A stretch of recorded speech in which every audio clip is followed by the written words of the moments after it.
Merci pour votre engagement. Alléluia.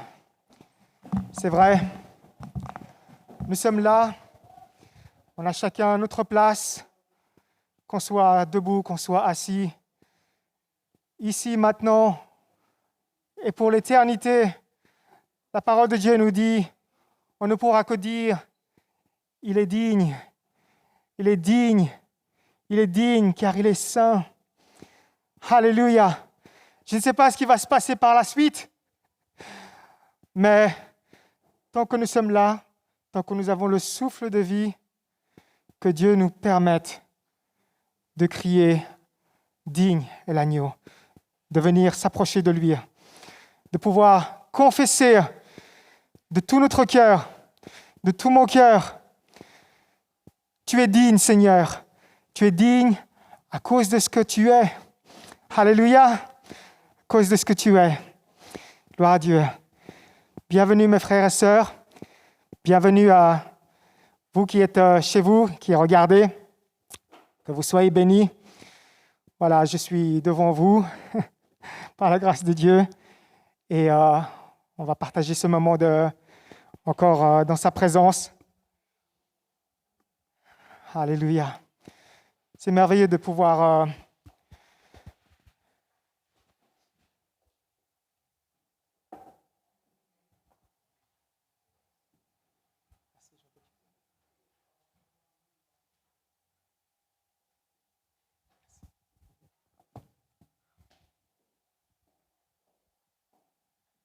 Alléluia.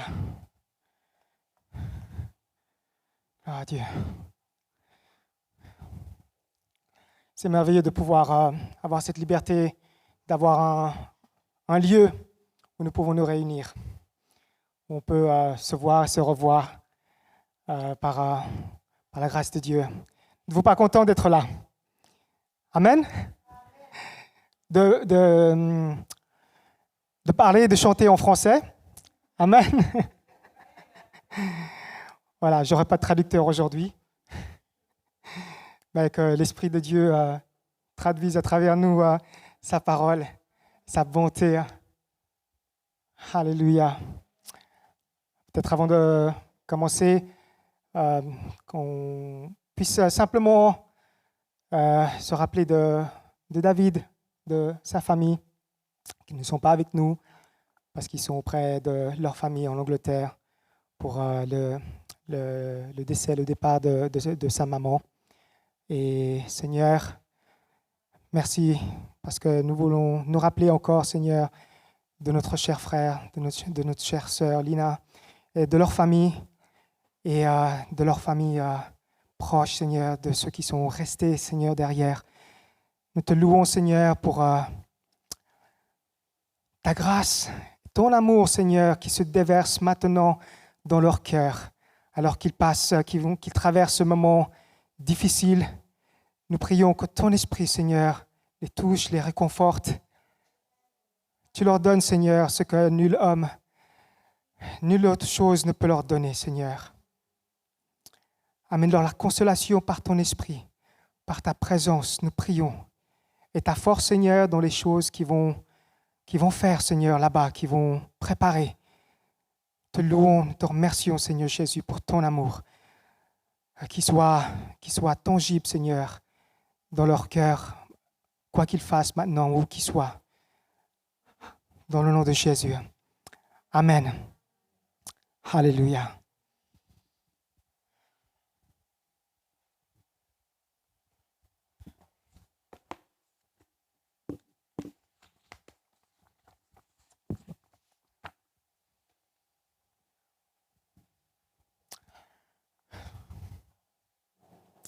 Alléluia.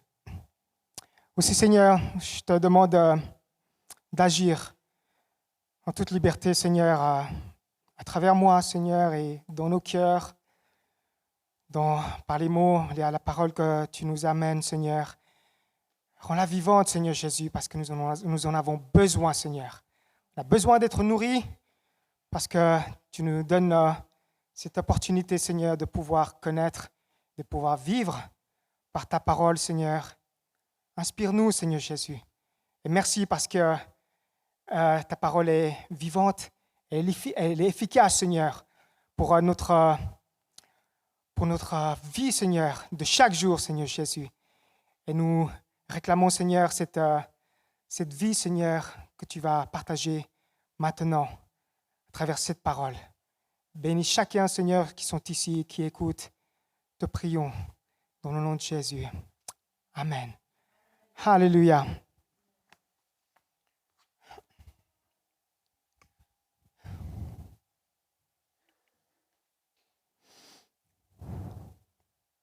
Alléluia.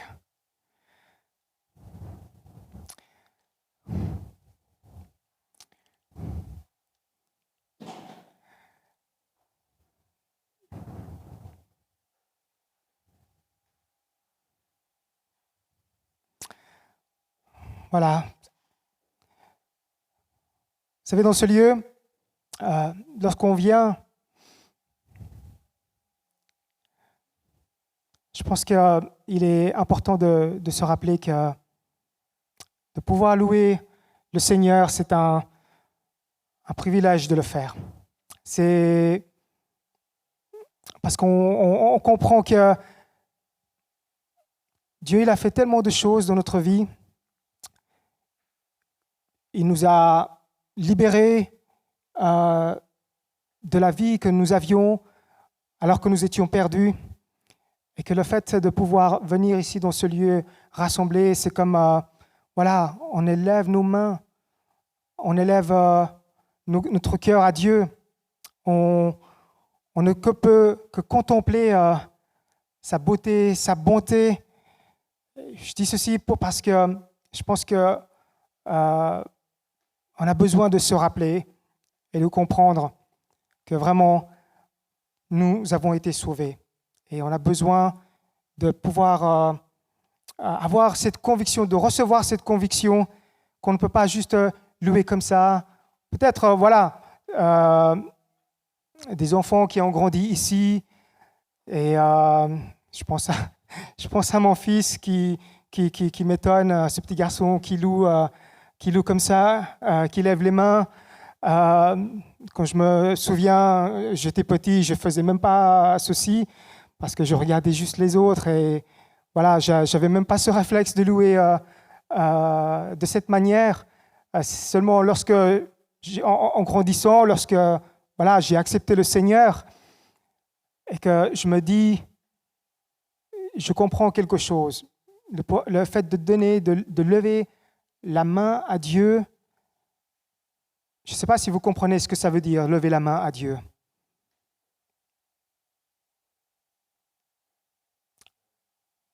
Moi, j'ai compris cela lorsque je voulais donner ma vie au Seigneur. Parce que je voulais reconnaître qu'il était celui par qui je ne pourrais rien, en fait. Sans lui, je serais mort.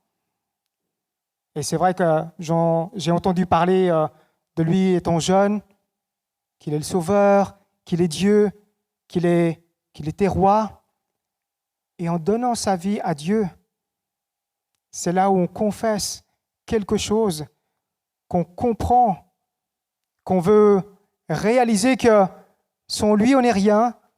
Alors, tout ce qu'on peut faire, tout ce que je ne pouvais faire, c'était que de lever ma main. Vous savez, il faut beaucoup de foi pour lever la main, parce que on ne voit pas Dieu que nous louons.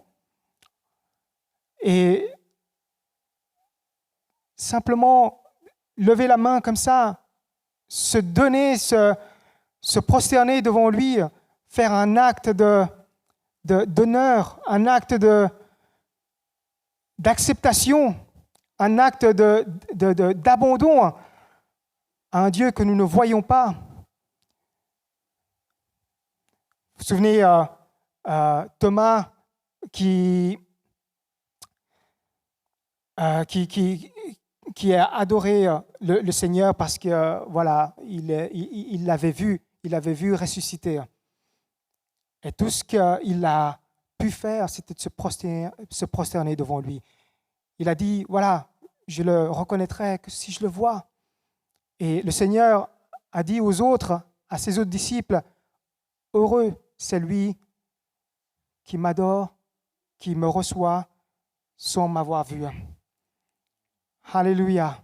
Et ça, c'est une joie qu'on doit avoir, qu'on doit se rappeler, qu'on doit apprendre à cultiver,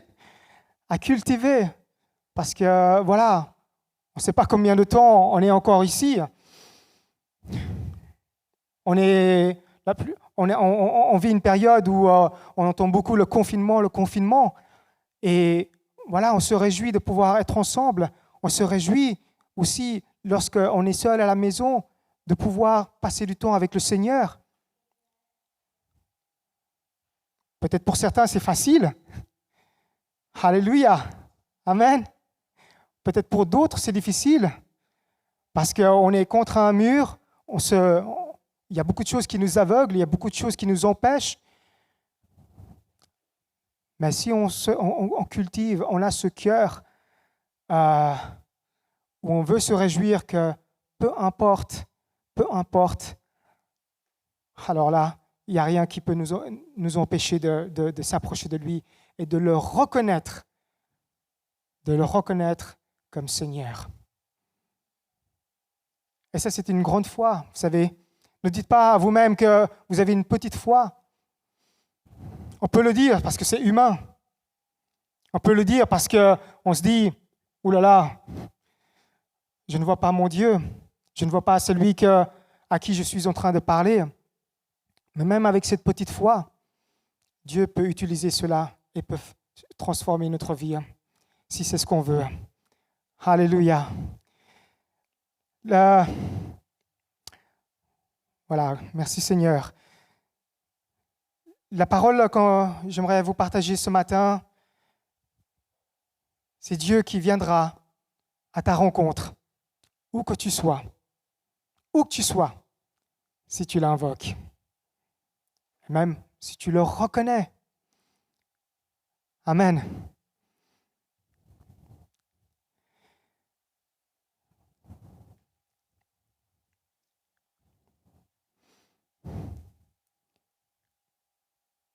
Quand on reconnaît le Seigneur, c'est là où il y a un processus qui commence dans notre vie. Un processus où on se dit, quelque part, Dieu, puisque tu m'aimes, puisque tel que je suis, puisque tu m'as accepté tel que je suis, il n'y a que toi qui connais tout de moi. Il n'y a que toi qui connais les moindres détails de ma vie.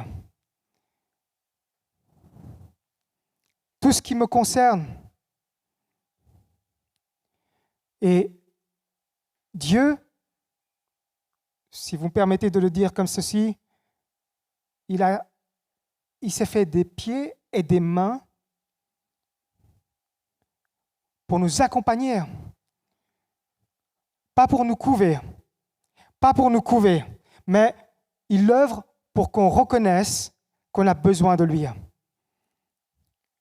Et dans tout ce qu'il dit, dans tout ce qu'il fait, il est en tout en tout, parce qu'il est Dieu souverain.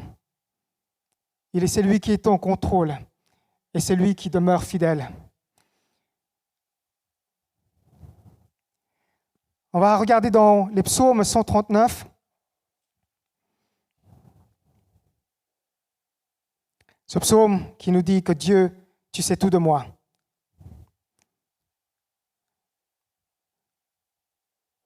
Psaume 139, verset 1 à verset 18. Je vais vite le lire, mais après on va le décortiquer. Et au chef des chantres de David, psaume de David, « Éternel, tu me sondes et tu me connais. Tu sais quand je m'assieds et quand je me lève. Tu pénètres de loin ma pensée. Tu sais quand je marche et quand je me couche. Et tu pénètres toutes mes voies, car la parole n'est pas sur ma langue que déjà, ô Éternel, tu la connais entièrement. Tu m'entoures par derrière et par devant, et tu mets ta main sur moi. Une science aussi merveilleuse et au-dessus de ma portée elle est trop élevée pour que je puisse la saisir. Où irai-je loin de ton esprit? Et où fuirai-je loin de ta face? Si je monte aux cieux, tu y es. Si je me couche au séjour des morts, t'y voilà. Si je prends les ailes de l'aurore et que j'aille habiter à l'extrémité de la mer, là aussi, ta main me conduira et ta droite me saisira. Si je dis, au moins les ténèbres me couvriront, la nuit devient lumière autour de moi, mais les ténèbres ne sont pas obscures pour toi. Et la nuit brille comme le jour, et les ténèbres comme la lumière. C'est toi qui as formé mes reins, qui m'as tissé dans le sein de ma mère, et je te loue de ce que je suis une créature si merveilleuse. Tes œuvres sont admirables, et mon âme le reconnaît bien. Mon corps n'était point caché devant toi.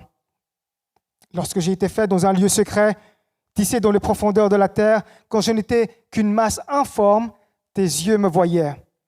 Et sur ton livre étaient tous inscrits les jours qui m'étaient destinés, avant qu'aucun d'eux n'existât. Que tes pensées, ô Dieu, me semblent impénétrables, que le nombre en est grand. Au verset 18, si je les compte, elles sont plus nombreuses que les grains de sable. Et je m'éveille et je suis encore avec toi. Alléluia.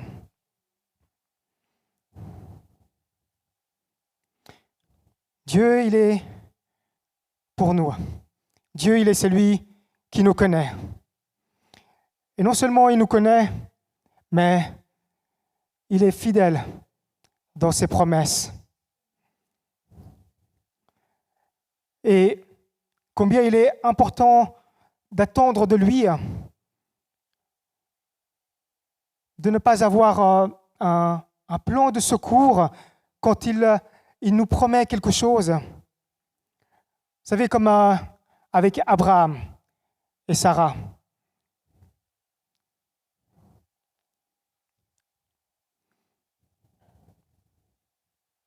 Dieu, il avait fait des promesses à Abraham et Sarah. On peut voir ça dans Genèse au chapitre 12. On ne va pas se tourner, parce qu'il y a pas mal de passages au sujet de ce que Dieu a fait dans la vie d'Abraham et de Sarah. Dieu, il a prouvé sa promesse maintes et maintes fois, Abraham et Sarah. Il a dit dans Genèse au chapitre 12, verset 1, peut-être on va juste se tourner ici.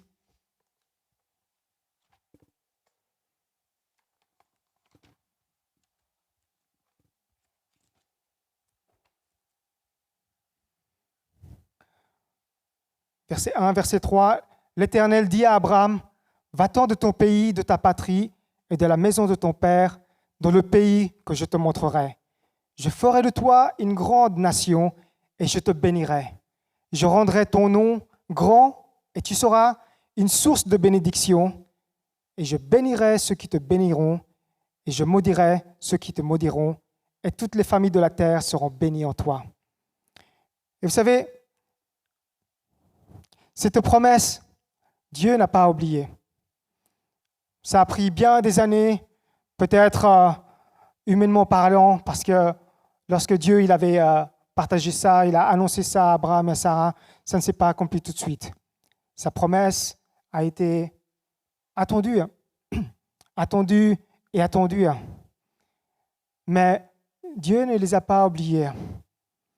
Voilà, Abraham et Sarah, ils sont partis, ils ont quitté leur terre pour aller vers une terre inconnue que Dieu leur a promis, mais avec beaucoup d'épreuves, avec beaucoup d'attentes. Ils se sont dit, mais elle est où cette promesse de Dieu? Mais Dieu ne les a pas oubliés. Dieu, il est venu à la rencontre d'Abraham à nouveau. Ou dans Genèse chapitre 15, de versets 1 à 7, il y a dit qu'il allait lui donner un fils. Il a demandé à Abraham de regarder dans l'horizon lointain, de regarder les étoiles, de compter les étoiles s'il pouvait compter. Mais c'était impossible. Et Dieu lui a dit, tu seras, je ferai de toi une grande nation. Et ta descendance sera aussi nombreuse que les étoiles. Dieu lui a rappelé cette promesse. Mais voilà, encore des années ont passé, rien, mais Dieu ne les a pas oubliés. Dans Genèse au chapitre 17, Dieu le rappelait. Il a conclu une alliance avec lui. Il a changé le nom d'Abraham en Abraham et de Sarai en Sarah. Dieu est en action. Dieu, il veut montrer qu'il est fidèle. En changeant le nom d'Abraham en Abraham, son nom signifie Abraham. Il est père d'une grande multitude. Et le nom de Sarai a été changé en Sarah. Sarah qui signifie princesse. Je ne sais pas si son nom avant ne signifiait rien. Peut-être peu de choses. Peut-être un autre nom. Voilà, certains portent son nom fièrement. Gloire à Dieu. Moi, mon nom, ça veut dire Carlito. Vous savez ce que ça veut dire? Ça veut dire Petit Charles. Et quelque part, ce prénom, je remercie mes parents pour me l'avoir donné. Mais voilà, j'ai eu des pensées avec ce nom, Petit Charles. Vous voyez? Et non seulement j'ai eu des pensées, mais j'ai eu des sentiments où peut-être ça ne me donnait pas une grande valeur de se faire nommer en français Petit Charles. Parce que voilà, c'est petit. Mais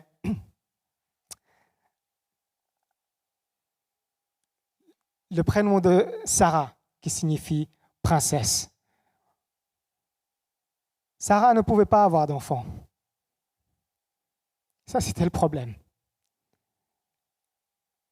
Le Seigneur lui a donné un nom, princesse, Sarah, pour montrer qu'il ne l'a pas oublié, qu'il allait donner un enfant. Et à nouveau, la promesse s'est fait attendre, même lorsque le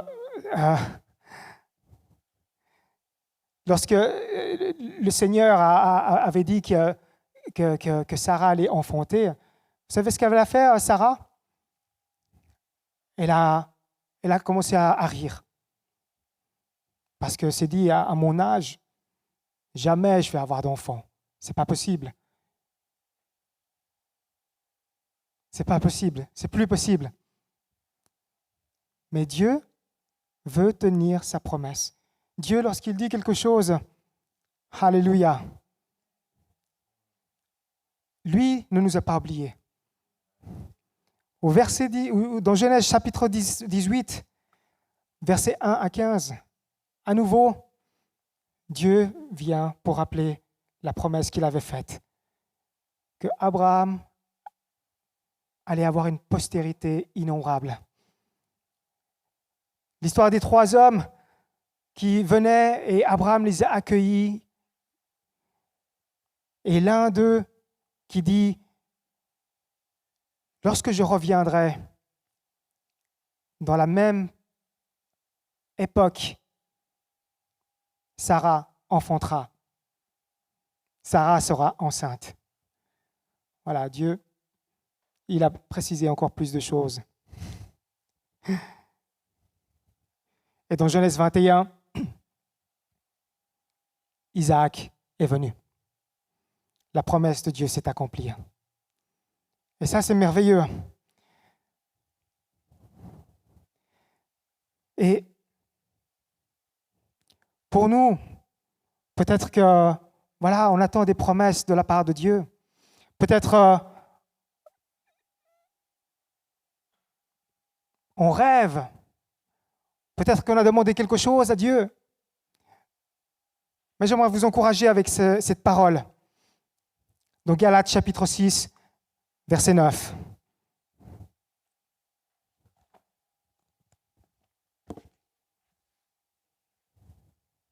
Ne nous lassons pas de faire le bien, car nous moissonnerons au temps convenable, si nous ne nous relâchons pas.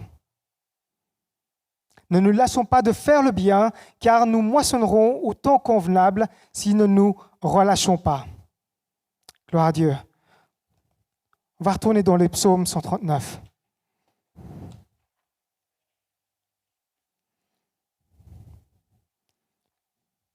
Seigneur, tu connais tout de moi.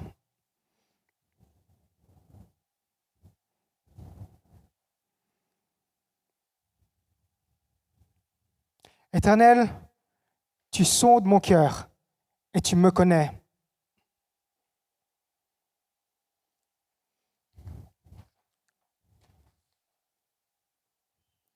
Le Seigneur nous dit ceci.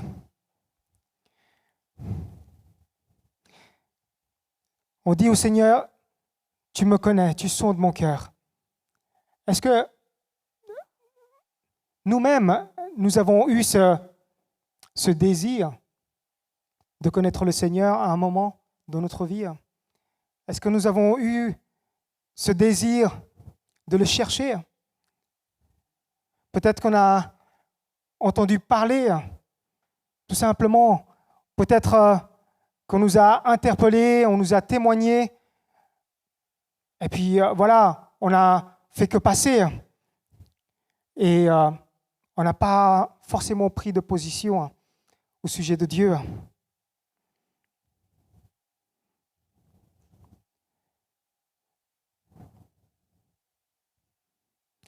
Au verset 2, tu sais quand je m'assieds et quand je me lève.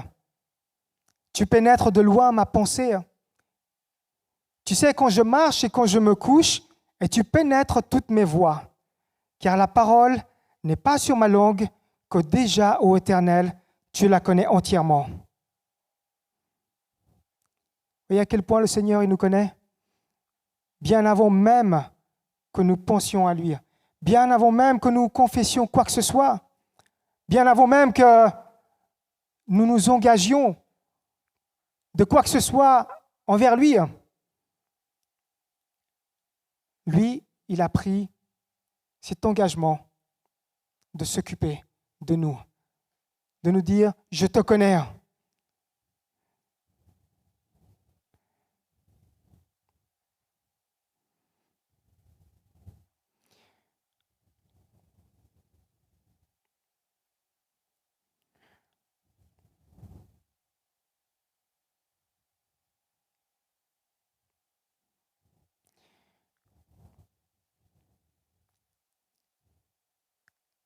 Au verset 5, tu m'entoures par derrière et par devant, et ta main est sur moi. Vous savez, lorsque la main de Dieu est sur nous, il ne veut pas nous lâcher. Souvenez-vous de ça. Il ne veut pas nous lâcher. Il y a des choses qu'on voudrait que ça arrive. Il y a des choses qu'on voudrait que ça se fasse. Mais il y a des choses qui nous découragent. Mais le fait de savoir que sa main est là sur nous, c'est comme s'il nous tire vers lui. Il ne nous force pas. Mais quelque part, c'est à nous d'avoir un cœur qui veut obéir. Parce que on peut recevoir, tout simplement. On veut recevoir de quelque chose qui nous manque.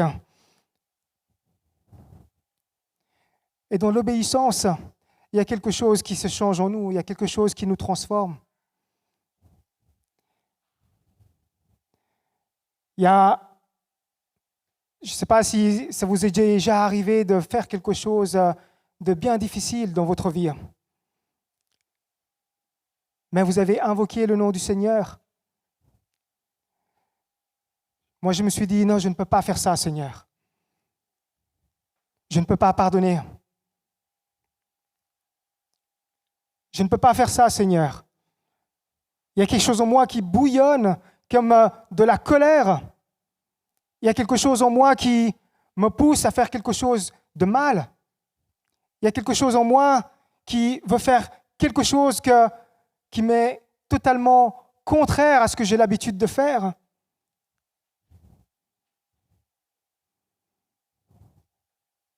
Mais au moment où me suis souvenu que j'avais besoin de reconnaître Dieu dans ma vie, quelque part, ce n'est plus moi qui agissais. Je me suis mis à faire des choses que je n'avais pas l'habitude de faire. Parce que vous savez,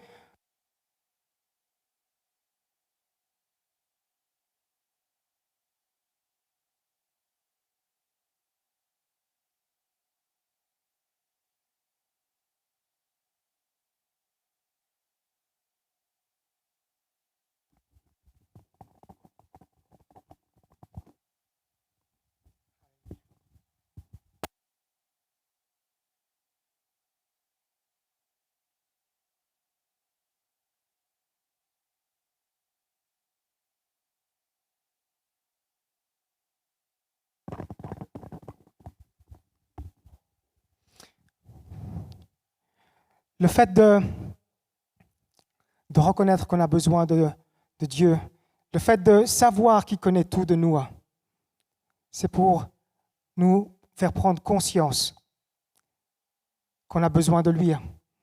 C'est pour faire prendre conscience que lorsque notre vie est changée, il y a des choses naturelles qui vont venir, où on pourrait faire les choses naturellement. Pardonner quelqu'un qui nous a fait vraiment du mal, alors qu'on aurait pu réagir et rejeter la personne, ou revenir vers la personne pour accepter. Dans notre conscience, il y a quelque chose de contraire qui nous pousse à faire que seul Dieu a cette possibilité, a ce pouvoir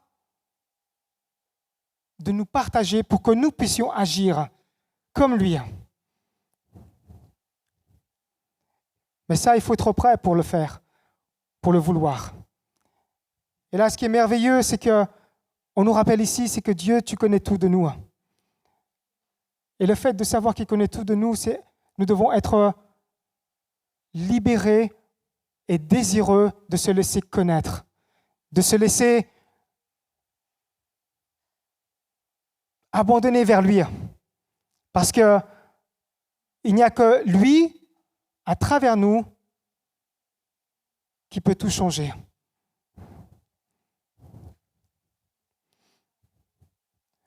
Et lorsqu'il veut nous changer, ce n'est pas notre caractère. Parce qu'on est venu avec notre caractère. Je ne sais pas, il y a quelqu'un qui est peut-être très joyeux. Notre sœur Virgie, la plupart du temps, c'est seulement elle que nous l'entendons dans la congrégation à cause de son rire. Voilà. Quelqu'un peut être très sérieux comme moi. Quelqu'un peut être très,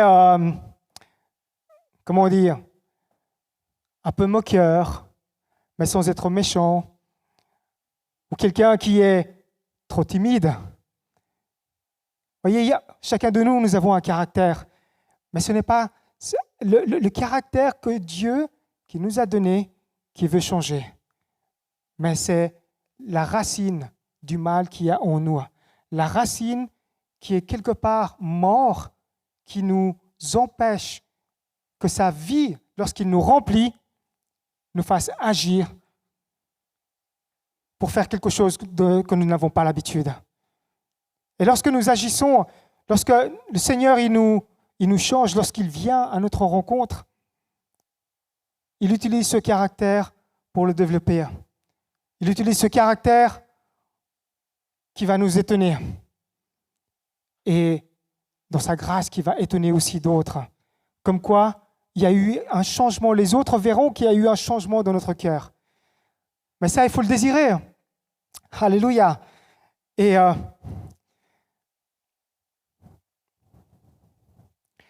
lorsque nous agissons, que nous ne soyons pas une occasion de chute pour ceux qui sont avec nous, pour ceux qui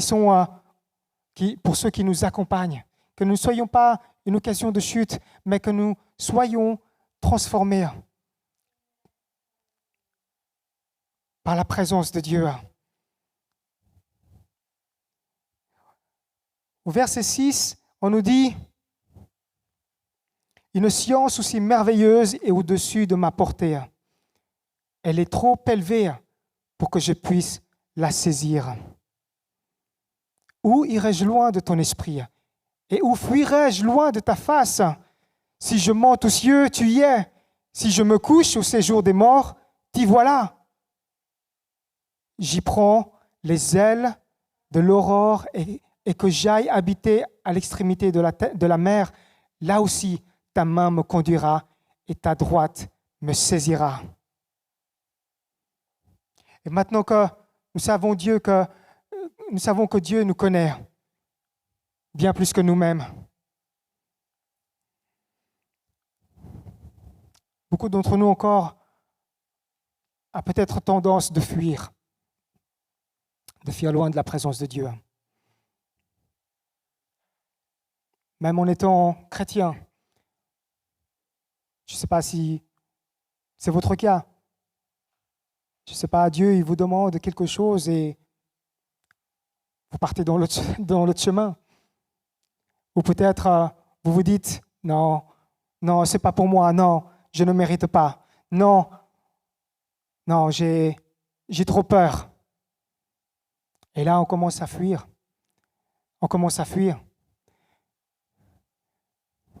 Il y a une chose qui m'est arrivée il y a bien des années. J'ai grandi dans cette église. Mais plus j'entendais parler de Dieu, plus je m'éloignais de lui. Vous savez pourquoi? Parce que dans mon cœur, je n'étais pas en ordre. Plus j'entendais parler de lui, plus je faisais du mal. Plus j'entendais parler de lui, plus je voyais le genre d'amour qu'il avait à mon égard. Et plus je comprenais cet amour, j'étais poussé à partir loin. Mais Dieu, il me connaissait. Dieu, il me connaissait. Et quelque part, je le rends grâce parce qu'il m'a empêché de partir tellement loin où je ne pourrais plus revenir. Et vous savez, si Dieu nous connaît tellement, qu'est-ce qu'on a à lui cacher? Si Dieu nous connaît tellement, oui, nous avons peut-être là, devant vous, j'ai une certaine malaisance parce que je ne suis pas habitué à faire quelque chose. Peut-être que des fois, je n'ai pas les mots pour dire, je me suis dit, je me mets des pensées. Ou peut-être que, oh non, cette semaine, c'était une mauvaise semaine. Oh non, Seigneur, non. Le Seigneur, il me connaît. Dieu vient à ta rencontre, où que tu sois, si tu invoques son nom. Et c'est ça qui est merveilleux. Dieu nous connaît tellement, alors pourquoi le fuirais-je? Où est-ce que je vais me cacher? Parce que je vais à l'autre bout, à l'autre extrémité de la mer, il est déjà là. Je vais aller me coucher dans le séjour des morts, il est déjà là. Quoi que je fasse, même dans le plus secret de la chambre, il est déjà là. Mais s'il est là, il attend à ce que tout simplement on passe du temps ensemble. On n'a pas besoin de fuir. Alléluia. On n'a plus qu'à échanger nos faiblesses. On n'a plus qu'à échanger nos doutes. On n'a plus qu'à échanger nos pleurs. On n'a plus qu'à échanger ce qui nous fait refuser d'accepter sa liberté. Vous êtes libres, mes amis. Nous sommes libres, mes frères et sœurs. Nous sommes libres. Peut-être qu'on ne comprend pas, mais nous sommes libres. Alléluia. Peut-être que tu es en train de penser, toi, derrière ton écran, qu'est-ce que Dieu est en train de me dire? Qu'est-ce que Dieu est en train de m'appeler à faire quelque chose? Tu es libre. Tu es libre, mon frère, ma sœur. Tu es libre. Peut-être que tu as grandi ici. Peut-être que tu ne comprends pas. Viens simplement dans la liberté du Seigneur qui connaît tout à ton sujet.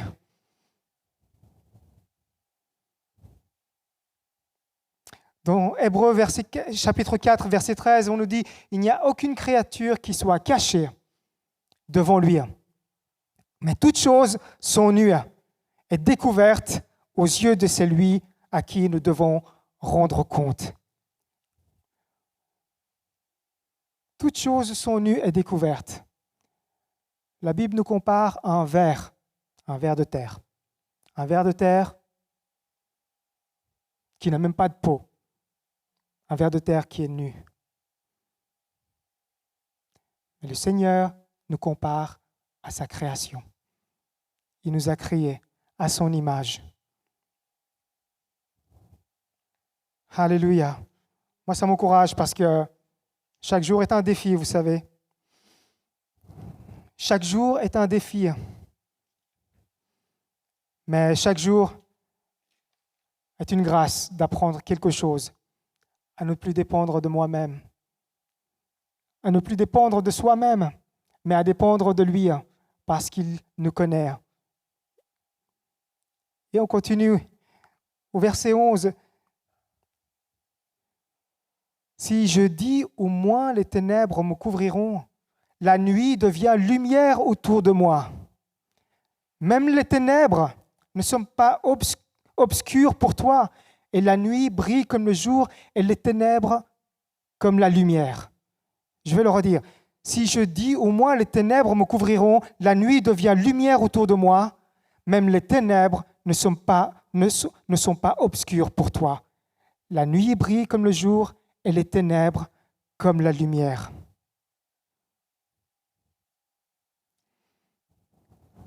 La nuit n'est plus obscure dans la lumière de Dieu. Peut-être que tes nuits sont obscures parce que ton passé te poursuit. Peut-être que tes nuits sont obscures parce que tu cherches le pardon. Parce que tu te dis, tu ne peux pas supporter de rester dans sa présence. Tu restes loin.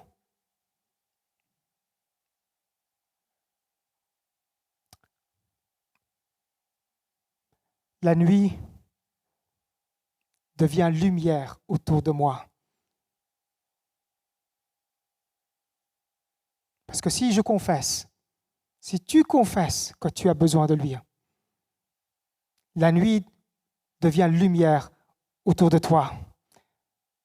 Même les ténèbres ne sont pas obscures pour toi, et la nuit brille comme le jour, et les ténèbres comme la lumière. Il n'y a plus de traces dans sa lumière, il n'y a plus de traces de son passé. Il n'y a pas besoin d'aller chercher parce que le Seigneur a effacé tout ça. Dans sa lumière de gloire, il n'y a que sa présence qui demeure. Sa présence là, maintenant. Et qu'est-ce que tu vas faire de sa présence là et maintenant?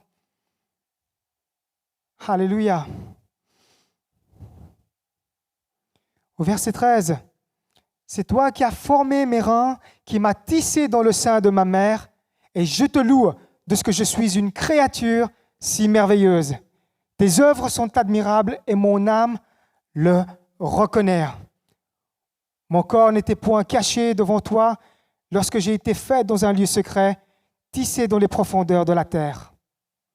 Quand je n'étais qu'une masse informe, tes yeux me voyaient, et sur ton livre étaient inscrits, tout inscrit les jours qui m'étaient destinés avant qu'aucun d'eux n'existât. »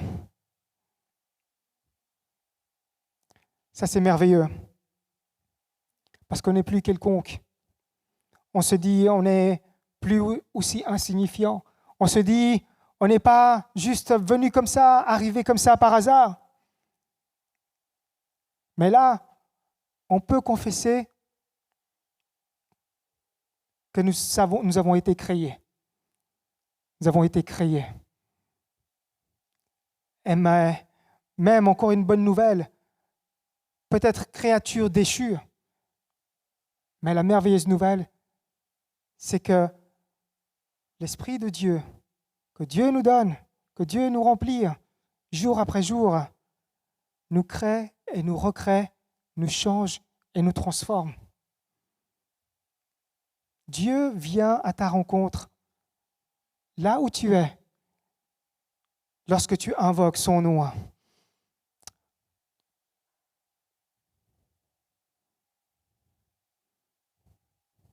Quand je n'étais qu'une masse informe, tes yeux me voyaient et sur ton livre étaient tous inscrits les jours qui m'étaient destinés, avant qu'aucun d'eux n'existât. Ces jours, oui, je me souviens de ce que j'ai fait ces jours-là, depuis le commencement, mais je ne veux plus rester dans ces jours parce que jour après jour maintenant, je ne désire qu'être rempli. Est-ce que c'est ça ton désir, être rempli de la présence de Dieu? Est-ce que c'est ça ton désir, être rempli de cette espérance? La Bible dit, Jésus est notre espérance, l'espérance de gloire. Au verset 17, que tes pensées, ô Dieu, me semblent impénétrables, que le nombre en est grand, et si je compte, elles sont plus nombreuses que les grains de sable. Alors là, je m'éveille et je suis encore avec toi. Pourquoi fuir loin de sa présence? Pourquoi se cacher de la face de Dieu? Adam et Ève, vous vous souvenez de ce qu'ils ont fait? Lorsqu'ils ont été tentés par le diable, ils ont mangé le fruit de l'arbre. Le diable leur promettait, mangez, mangez, et vous serez comme Dieu.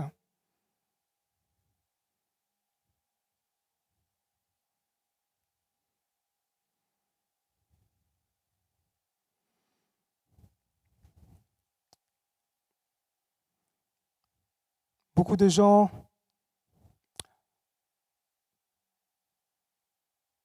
recherchent en eux-mêmes un pourquoi. Le pourquoi. Comment est-ce que je peux vivre jour après jour? Comment est-ce que je peux devenir grand? Comment est-ce que je peux réussir? Mais beaucoup de gens, dans leur quête de comment évoluer, de comment gagner, de comment, même de nos jours, de plus en plus, ils veulent devenir des êtres surnaturels, mais sans l'aide de Dieu, aveuglés dans leur fierté, dans leur richesse. Ils veulent devenir quelque chose, ils veulent devenir, sans se le dire, inconsciemment, ils veulent devenir Dieu, parce que c'était ce que le serpent voulait offrir à la création de Dieu. Mais ils se cachent, ils fuient. Nous avions l'habitude de fuir aussi. Nous ne voulons rien à faire avec Dieu. Nous ne voulons pas à faire ou échanger quoi que ce soit que nous possédions. Parce qu'on se suffisait à nous-mêmes. Mais nous fuyions. Mais là, il n'y a plus besoin de fuir. Parce que Dieu, il nous connaît. Dieu, il te connaît. Dieu, il veut que tu sois avec lui. Dieu, il te donne la permission de t'approcher de lui. Alléluia.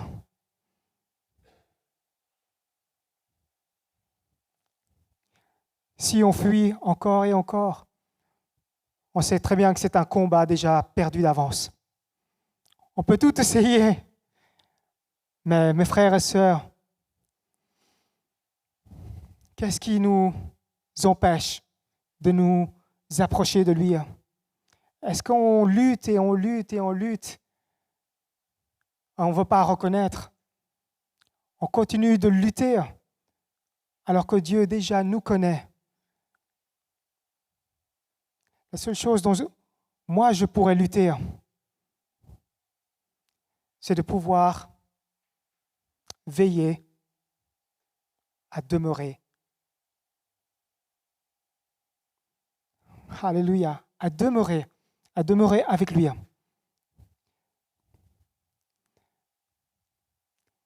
Combattez le bon combat, mes frères et sœurs.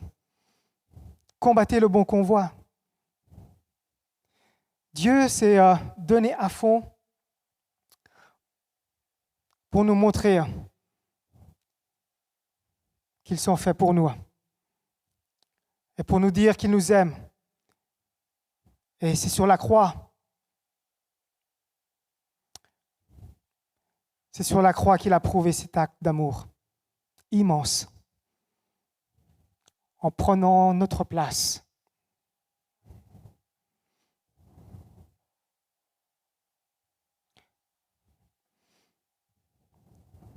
Qu'on le croie ou non, mais c'est ma place qu'il a pris. C'est ta place qu'il a pris.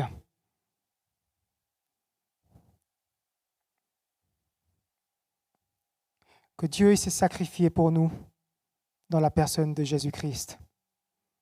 Lui qui est devenu l'agneau immolé, il fallait un sacrifice. Nous n'étions même pas prêts à recevoir le Seigneur. Mais Dieu, il nous connaissait. Et ce qu'il désire, c'est que nous le connaissions en retour. Nous avions chanté ce chant. Je ne pourrais combien imaginer quel prix tu as payé. Quel prix il était prêt à payer pour que nous, tellement éloignés, tellement ignorants, quel prix il était prêt à payer pour nous faire connaître. Alléluia. Pour nous faire connaître que nous sommes là. Nous avons peut-être, on se le dit, un combat, mais c'est plus qu'un combat. C'est une vie que le Seigneur attend de nous de connaître parce que c'est sa vie qu'il nous donne. Alléluia. C'est, vous savez, plus on vieillit,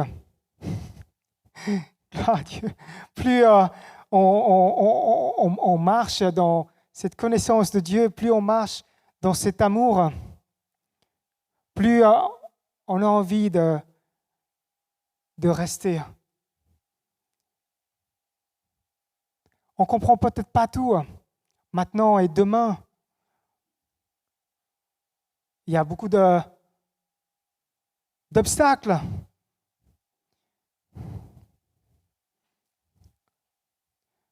Mais votre témoignage, mes frères et sœurs, si vous êtes là, si vous êtes toujours là, si vous êtes toujours en train de vous relever,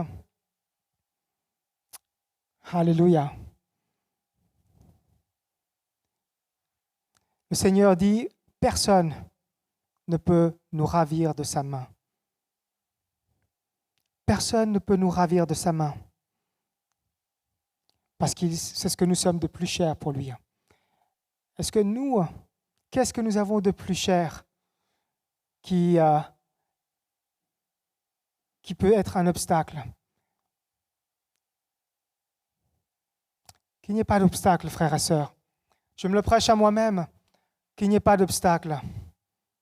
Qu'il n'y ait pas d'obstacle en tant qu'homme.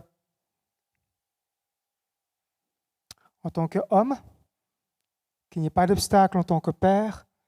Qu'il n'y ait pas d'obstacle en tant que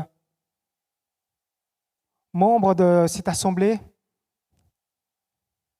Mais au contraire, si Dieu me connaît, si Dieu nous connaît, c'est son bon plaisir de nous partager quelque chose qu'il a en nous en réserve, qu'il a en réserve pour nous. C'est son bon plaisir. Et puis c'est à nous vraiment de le vouloir, de désirer plus que tout ce que nous pouvons rêver, imaginer ou prier. Parce que voilà, nous sommes dans un monde où nous avons des besoins, nous sommes dans un monde où nous sommes jeunes et puis on a envie d'accomplir, nous sommes dans un monde où nous sommes âgés et qu'on a envie de s'en sortir. Mais plus que cela. Et le Seigneur, il nous donne cette liberté. Parce que là où il nous poursuit, là où il s'est tellement fait des pieds et des mains pour nous, c'est cet amour qu'il veut nous partager. C'est cet amour par-dessus tout qu'il veut nous partager, qu'il a prouvé. Et que cet amour, qu'on puisse découvrir et encore le vivre et le vivre. Pas seulement hier, mais aujourd'hui. Et pas seulement aujourd'hui. Gloire à Dieu. Alléluia. Pour demain. Pour les autres qui nous entourent. Gloire à Dieu. On va prier, Seigneur. Nous te louons, Seigneur. Nous pouvons te célébrer. Alléluia, parce que tu mets dans notre cœur que nous pouvons être pour toi. Nous pouvons te célébrer parce que c'est notre raison de vivre. Nous pouvons te célébrer parce que oui, nous avons des tâches à accomplir en tant que personne et que dans ces tâches, Seigneur, tu sois glorifié.